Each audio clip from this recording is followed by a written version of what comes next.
Crashit. Activate Quantum Immortality.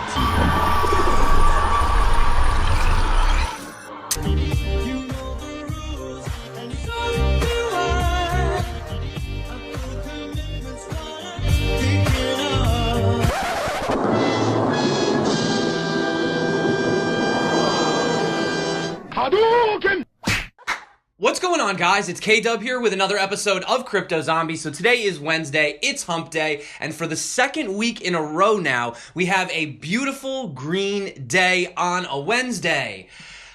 Feels nice, doesn't it, guys? But in all sincerity, before we get started, I just wanted to let you guys know I got my hands on another Unibright Crypto Zombie t-shirt. You probably can't see it because of the green screen, but if you guys want, it's a size medium, and all you got to do is just drop a comment below, and I'll pick a winner tomorrow. Just make sure that you say something about the shirt so that I know, because obviously other people do comment on this. Now, moving forward, having a look at what is going on today, let's give it a quick refresh live. Okay, so we fell just a little bit, okay? But still, guys, lots of excitement across the board. Bitcoin up almost 9% for the day, $3,881.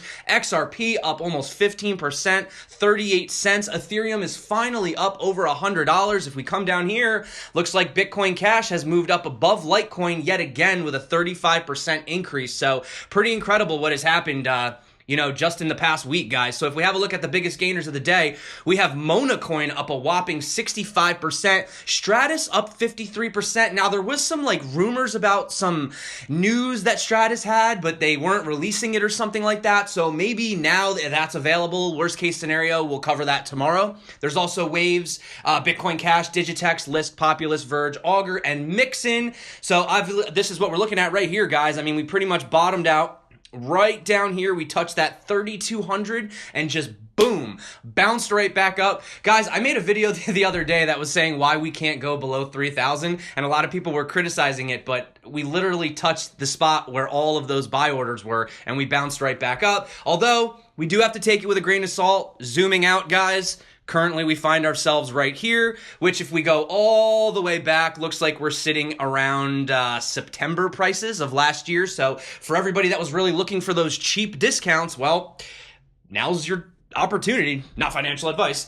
Now, what's the big news of the day, right? Well, the first thing I want to talk about is the 9th day of Coinbase. They have officially listed support for Maker and DAI, Golem, as well as Zilliqa. Now, it does say down here that the US Pro platform operated by Coinbase will only be trading DAI and Golem. International Coinbase affiliates will support Maker and Zilliqa for clients in select jurisdictions outside of the US. Not surprised. They also say, we recognize that there are popular assets that we have not yet added to our platform. Our decision to add ERC20 tokens first arises in part from the relative ease of integrating the standard with our existing infrastructure. Obviously, they're, Ethereum-based tokens, so it's easy. But they say, as noted in an earlier post, we are expecting to add many more assets beyond ERC20s in the future. So we could see Tron assets, we could see Neo assets, and all these different kinds as well. So that's definitely something to be excited for. Now, guys, is this a Santa Claus rally? Now, this article is actually all the way back from November 7th. We actually reported it, and this is when Maddie Greenspan was pretty much talking about traditional markets. He says it's actually common to see a stock market rally leading up to the end of the year due to the increased activity in the private sector during the holidays. He says it may be too early to say this, but it's very possible that we might see a Santa Claus rally in the crypto markets.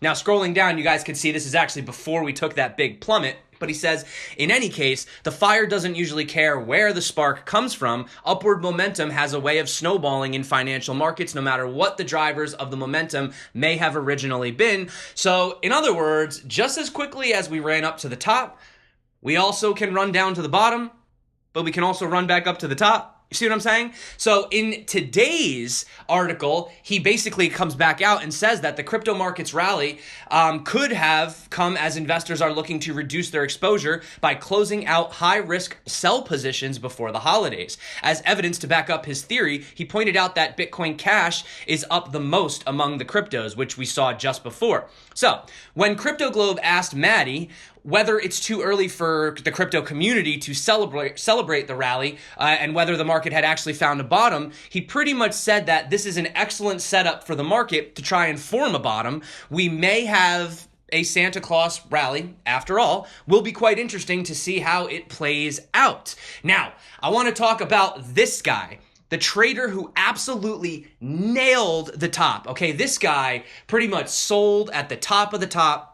And he's been riding this all the way down, as you can see right here. This is pretty much where he did his first short, and he's been riding the wave all the way down, and he just recently closed, which means he's bullish, or at least he's tired of selling, right? So just as the euphoria surrounding Bitcoin was peaking, Mark Dow, interesting name, right? Dow, that's pretty convenient, decided to short the leading cryptocurrency, which is obviously Bitcoin. So almost a year to date after more than an 80% decline. And this is what he said. He said, I'm done. I don't want to try to ride this thing to zero. I don't want to try to squeeze more out of the lemon. I don't want to think about it.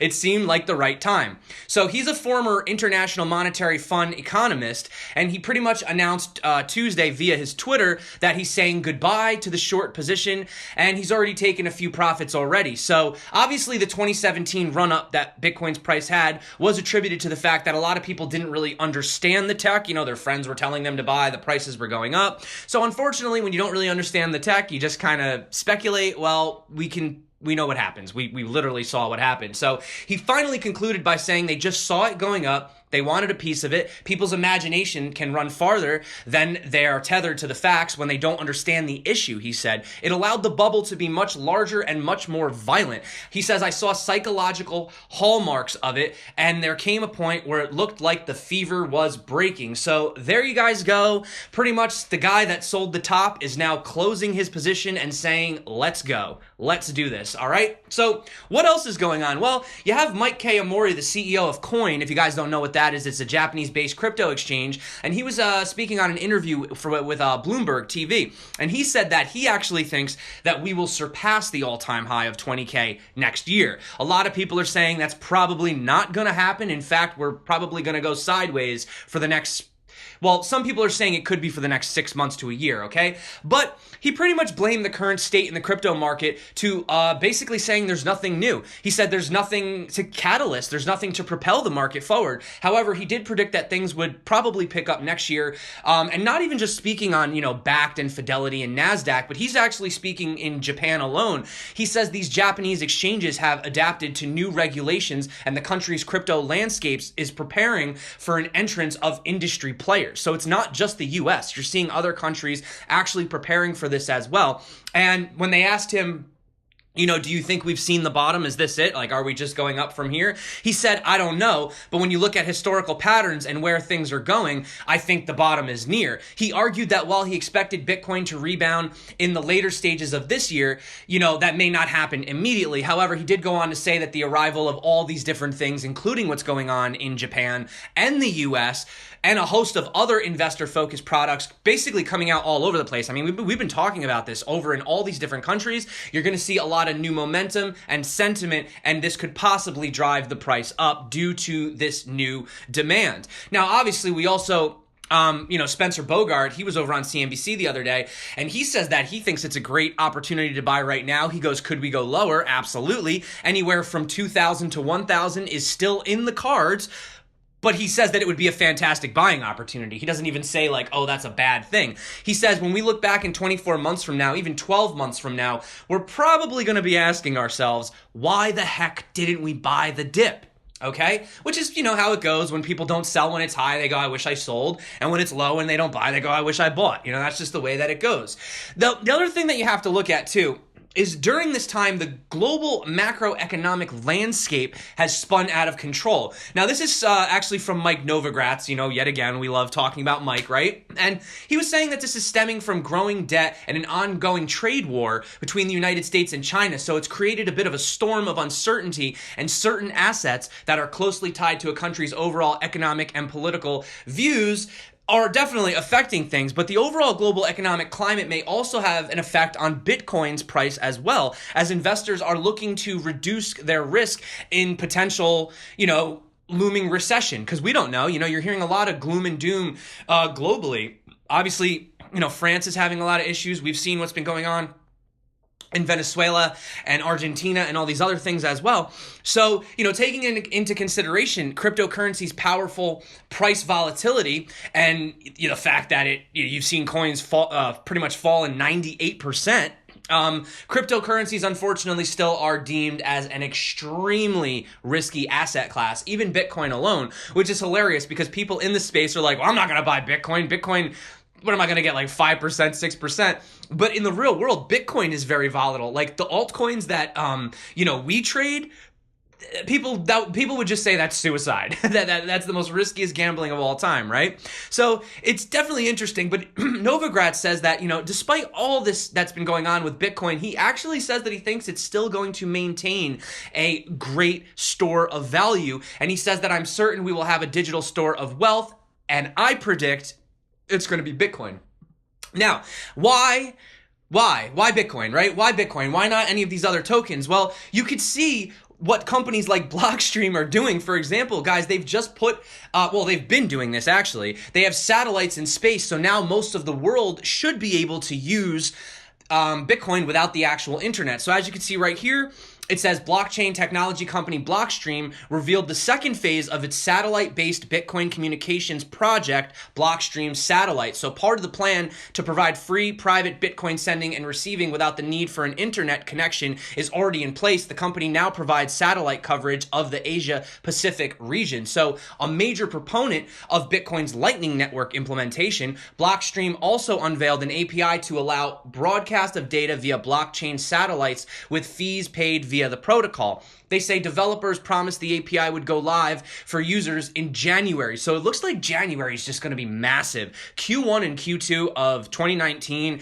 between all this happening, all the regulations kind of coming to fruition, all the different financial instruments as well. I'm actually pretty excited. I don't know about you guys. I'm actually really pumped, and I'm really glad if you guys are watching that we stuck it out together. They also go on to say natural disaster notifications, secure personal messaging, and sending Bitcoin market data to remote locations are just some of the exciting examples of the power of this service. So let's talk about battling government and internet control. So this project has been around since last year in August, right? And it works via a series of Earth-based ground stations linked to the Bitcoin network that transmit blocks to a series of orbiting satellites that then rebroadcast the data to the coverage area. So currently, users have to basically set up a node, right? But they're saying all it is this very small antenna and just a little USB receiver to keep in sync with the network. And when asked about location and government resistance, the CEO, Adam Back, pretty much had to say that as a geopolitical neutral money, Bitcoin needs to work robustly. For today, it depends which country. There's some diversity of ownership of the satellites, but there's 195 countries in the world, I guess, that are using them, some of which have disabled internet and mobile phone services in times of turmoil. Oh, he's saying that, yeah. So you have to think about that. I mean, unfortunately, that's a big complaint I hear is people go, well, what if the internet goes down, right? Well, guys, I think if the internet goes down globally, I think we got a lot more problems to worry about than where your Bitcoin is. But that being said, things like this are going to help provide these other alternatives. Now, getting on the same topic that we were talking about yesterday, we were kind of poking fun at the fact about Western Union says that they're totally ready to accept cryptos when the time is necessary. One cool thing that I forgot to point out was they've actually been messing around with Ripple's cross-border technology since 2015, but they say that the tests remain ongoing. But the thing is that they say it had lackluster preliminary results, but these tests that they did were quite some time ago, and they were very, very small. Okay, so they haven't even really been using it or testing it lately because really a lot of people sort of just forgot about crypto for a while, right? It sort of just went into hibernation mode. So I just wanted to point that out too. And also speaking about XRP, we had that video yesterday. Could XRP, start the bull run? I mean, realistically, I think it will take a lot more than just one crypto. I think it will take a lot of different factors. But a lot of people have asked, why don't these banks use XRP? Why are they just using X current, but they're not using X wrap? Rapid, right? Well, Ripple head of banking recently said that banks are actually a little bit reluctant to embrace the XRP-powered product XRapid due to lack of regulatory clarity. You can kind of understand. He gave reasons why financial institutions are more interested in using XRapid to process cross-border payments than banks. He goes, just to make it clear, no banking institution is using that because, as you've probably heard, the regulatory framework around the usage of digital assets isn't really that clear for banks, but payment service providers and some other financial institutions are less governed by these obligations, okay? So I just wanted to kind of point that out. And then we also had that discussion about the decentralization of Ripple and, is it too centralized and all that. We actually brought that up again last night. If you guys came out to the live stream with Nugget's news, that was pretty cool. So thank you to everybody that came out.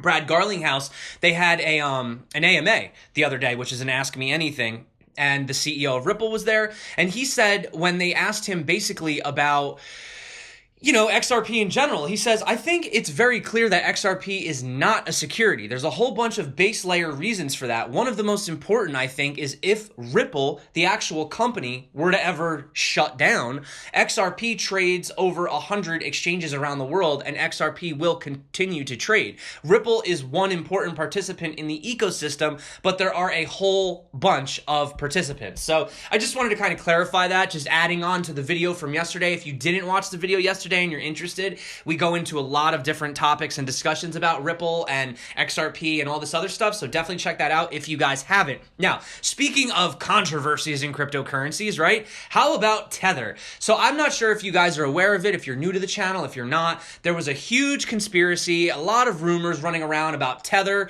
not being backed by dollars. Essentially, they're just printing Tether, right? Well, this is an issue because if you're printing free money and then you're buying Bitcoin with it, you're artificially inflating the price. And this was a big concern with the run-up last year. But they're saying now that there's statements from 4 separate months that detail the cash that were held in the accounts, and they're actually saying that they are fully backed by dollars in their reserves. So Bloomberg revealed that the latest statement showed 2.2 billion was present in Tether's account at Puerto Rico's Noble Bank on January 31st, 2018. So if you compare this to CoinMarketCap, it was roughly the same amount of Tethers on that day. Bloomberg also notes that the statements have been provided by someone with access to the records of the company and have been confirmed by a government official without revealing any names. So I guess Tether's legit from what they're saying, but, at the same time, some data is still left open. For instance, it's unclear where the funds originated from and where they're actually potentially stored. But moving on, talking about this, apparently BitTorrent creator aims to kill Bitcoin with the green cryptocurrency Chia.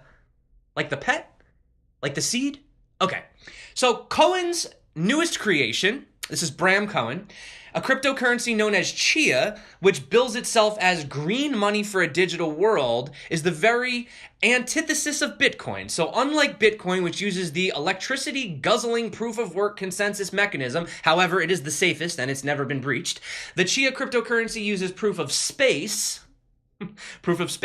where the mining process uses the hard disk space. Okay, so the idea is that you've leveraged this resource of storage capacity and people already have ludicrous amounts of excess storage on their laptops and other places, which is not being utilized. There's so much of that already that it should eventually reach the point where if you were buying new hard drives for the purpose of farming, you would lose money. This is very interesting, guys. We're going to have to keep an eye on this. So to attack Chia, you'd have to get access to more resources than the network as a whole, which will be a huge amount of resources once everyone has signed up. The cost of acquiring them up front would be huge, higher than the cost of the ASICs you'd need to attack Bitcoin, so to overwhelm the system would be much more difficult. Well, I'll keep an eye on Chia. We'll see what's going on with this, guys. Is it going to be a Bitcoin killer? I highly doubt it. I highly doubt it, guys. But that being said, we will definitely keep a look on it as well. And we have some good news coming out of the UK. So their tax agency has just released a comprehensive explanation of how it sees crypto assets and how individuals may be taxed on their holdings. So you have Her Majesty's Revenue and Customs does not consider crypto assets to be currency or money. So this reflects the positive previously set out by the report by the Crypto Asset Task Force, as it explains, noting that they classified cryptocurrencies as either exchange tokens, utility tokens, or security tokens, okay? So it's one of those three classifications. They say, importantly, the report notes how a token is treated for tax purpose depends on the token's use case rather than its definition. So, investors who purchase tokens specifically in the hopes that their value will increase will be required to pay capital gains tax when they sell. Basically, it's a security and the Howey test and all that, which we spoke about as well. While individuals who receive tokens from their employers as a form of payment from mining, transaction fees, or airdrops will have to pay income tax and national insurance contributions. Now, the one thing I want to note is that the HMRC will not consider the purchase and sale of cryptocurrencies to be the same as gambling. So if you're going to buy one, you can't cry wolf and be like, oh, I didn't know, I lost, right? No, they're not counting it as gambling. So to simplify the calculations required, individuals can essentially pool different assets together rather than calculating the gains or losses on each individual asset. They can simply look at the total value when placed in the pool and compare that to the value at the end of the tax period. Interesting. But there you go. I mean, if they didn't consider cryptocurrencies to be anything of any kind of significance, you wouldn't even see them caring about it. And let's be real, guys. A lot of these governments, even in the US and other places, what do they care about? They just want to tax it. They just want to get their cut, right? So if they could figure out a way to allow cryptocurrencies to, happily continue to exist, but they can also get their cut, well, that's what they're going to do, guys, okay? So I think this is good news, in my personal opinion. Let me know how you feel about it as well.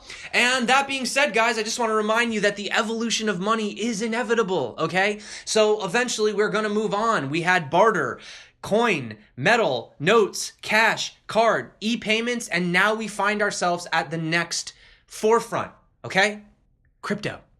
Cryptocurrencies, guys. So that being said, I want to say thank you so much to everybody who came out to the channel. Once again, just a friendly reminder, if you guys want the Crypto Zombie Unibright t-shirt, just drop a comment below, say something about the shirt. Also, that being said, before we get going, I want to give a shout out to Crypto J in the Crypto Zombies Telegram chat, which if you guys want, it's a totally free group. You can join it, just hang out with the community. There's like, I think there's like 3,900 people in there right now or something like that. So you guys could definitely check that out. But anyway, long story short, he's working on making actual t-shirts for Crypto Zombie. So a lot of people have been asking for them. So if you guys want, that's something to look forward to. Also, that being said, just so you guys know, like, I won't be taking any cuts from those shirts. This is like purely just, the community helping out. So thank you guys. You're awesome. Seriously, you're the reason that I do this every single day. So for everyone that's been liking, subscribing, commenting, you guys rock. You guys are awesome. Seriously, that being said, enjoy your Wednesday. It is a green day across the board. And I will see you again, as usual, every single day. Because I don't go a day without bringing you a video. Because I love you guys. My name's K-Dub. This is Crypto Zombie. Until next time, stay crypto. And peace out.